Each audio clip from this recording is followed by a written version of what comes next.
Entonces el ejercicio dice: el vidrio corriente es una mezcla de óxidos de sodio, calcio y silicio que se producen a elevadas temperaturas mediante esta reacción.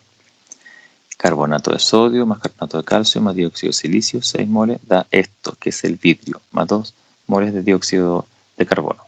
Esto, que es el vidrio, es una fusión de óxidos de calcio, óxido de sodio, óxido de calcio y dióxido de silicio. Y lo que indica es que vamos a llamar que este es un compuesto de vidrio. Entonces, un mol de vidrio tiene un mol de óxido de sodio, un mol de carbonato de sodio y 6 mol de dióxido de silicio.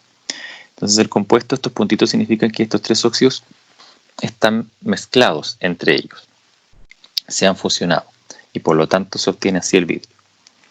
Y la pregunta es que calculemos la cantidad de botellas que se pueden producir cuando se disponen de 1.00 toneladas de arena de dióxido de silicio, que sería esto.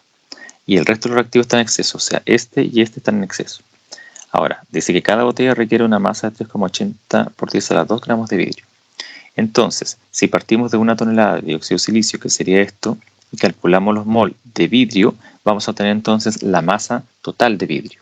Al obtener la masa total de vidrio, lo que debemos hacer entonces es dividir por esto y obtendríamos el número de botellas. De cada botella pesa esto, pero yo tengo la cantidad total de vidrio, entonces es cosa de dividir y voy a saber el número de botellas. Lo que he hecho entonces aquí es escribir la ecuación nuevamente y mostrar que el carbonato de sodio y el carbonato de calcio están en exceso y que el reactivo limitante entonces sería el dióxido de silicio. Partimos con 1 tonelada de dióxido de silicio. 1 tonelada son 1 por 10 a la 6 gramos, de modo que si transformo 1.00 tonelada en gramos, me daría 1.00 por 10 a la 6 gramos. La masa molar del dióxido de silicio es 60.08 gramos partido por mol, cosa que hay que calcular y si no, hay que dar las masas molares para poder calcularlo, masa molar de cada uno de los elementos. Al dividir entonces la masa en la masa molar, se obtiene el número de moles. Recuérdense que para esto usamos esta expresión de acá abajo. Este diagrama no hay que olvidar. Para transformar la masa a moles, lo que tenemos que hacer es dividir la masa en la masa molar, donde n representa el número de moles. Con eso se obtiene entonces 1,66 por 10 a la 4 mol. Esto está en una relación de 6:1 con el vidrio. Y eso lo podemos ver a partir de la ecuación, que está balanceada. Entonces, si se fijan, aquí hay 6 moles de dióxido de silicio, es a 1 mol de vidrio.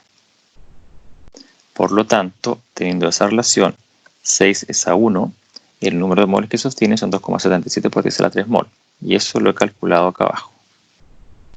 Si se fijan, 1,66 por 10 a la 4 mol de dióxido de silicio se multiplica por la relación de que 1 mol de vidrio es a 6 mol de dióxido de silicio. Se van los mol de silicio para mol de silicio y entonces esto dividido en esto da 2,77 por 10 a la 3 mol del compuesto vidrio.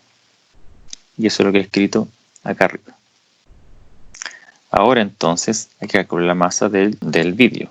La masa molar 4,78.6 gramos partido por mol. ¿Cómo se hace eso? Bueno, acá está. Hay que calcular la masa de cada uno de los compuestos que forma el vidrio. Es decir, el óxido de sodio, hay que calcular su masa molar, la masa molar del óxido de calcio, hay que calcular su masa molar, y la masa molar del dióxido de silicio. Pero la masa molar del dióxido de silicio hay que multiplicarla por 6 veces, porque aquí hay un 6 delante. Entonces se suma esta masa molar más esta masa molar más esta masa molar. Y lo que se obtiene entonces son 478.6 gramos partido por mol. Entonces, para pasar ahora, fíjense, de moles a gramos se utiliza la masa molar también con el diagrama de acá. Entonces, lo que necesito es la masa. Por lo tanto, tengo que esto que está dividiendo, que es la masa molar, pasa para acá multiplicando. Así que se multiplica el número de moles por la masa molar. Y eso da, esa multiplicación de esto por esto, da 1,33 por 10 a la 6 gramos. Esos gramos, entonces, son la masa total que yo andaba buscando, que se forma de vidrio. Por lo tanto, ahora necesito saber cuántas botellas se van a producir. Y aquí tengo el número de botellas calculado. Es decir, si tengo 1,33 por 10 a la 6 gramos del vidrio y una botella pesa 3,80 por 10 a la 2 gramos, es una botella de vidrio, entonces la cosa de dividir, como les decía, esta cantidad en esta cantidad y me da 3,50 por 10 a la 3 botellas. Esto justamente es lo que aparece aquí. Una cosa bonita de saber que se podría, digamos, adicionar como pregunta a estos ejercicios es, ok, pero ¿cuántos átomos de oxígeno hay aquí en el vidrio, por ejemplo? Entonces, claro, habría que transformar estos moles que tenemos acá del vidrio en moles de oxígeno. Pero para eso tenemos que saber cuántos moles contribuyen de oxígeno al compuesto de vidrio. Entonces, esto que está aquí es un mol de vidrio.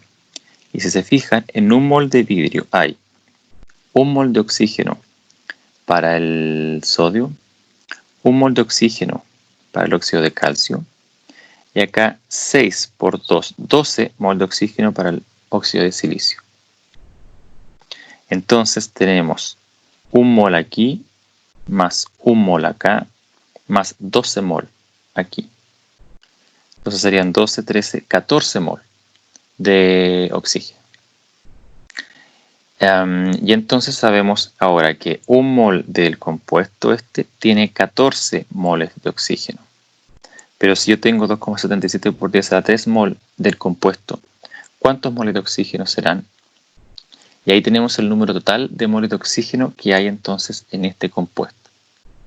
Luego, sabiendo entonces, ya que estoy en el esquema este, el número de moles de oxígeno, entonces lo que podría saber es cuántos átomos de oxígeno hay. Porque un mol es 6,022 por 10 elevado a 23 átomos de oxígeno. Así que cosa sería de transformar con esta regla de 3 simples. Así es que tendría el número de moles de oxígeno y si se multiplica por el número de Avogadro, eso obtiene el número de átomos de oxígeno. Entonces, en estos ejercicios siempre se puede jugar con eso, es decir, se les puede preguntar, bueno, ¿y cuántos átomos se obtienen de este compuesto, por ejemplo, de sodio o de oxígeno, como era lo que estaba haciendo? O al revés, les dan la masa, por ejemplo, de esto y hacen calcular estequiometría para acá y le podrían pedir cuántos moles de oxígeno habían aquí, por ejemplo, o cuántos átomos de sodio habían aquí. Entonces sería con estequiometría inversa, tal cual como yo lo he hecho, lo he comentado acá.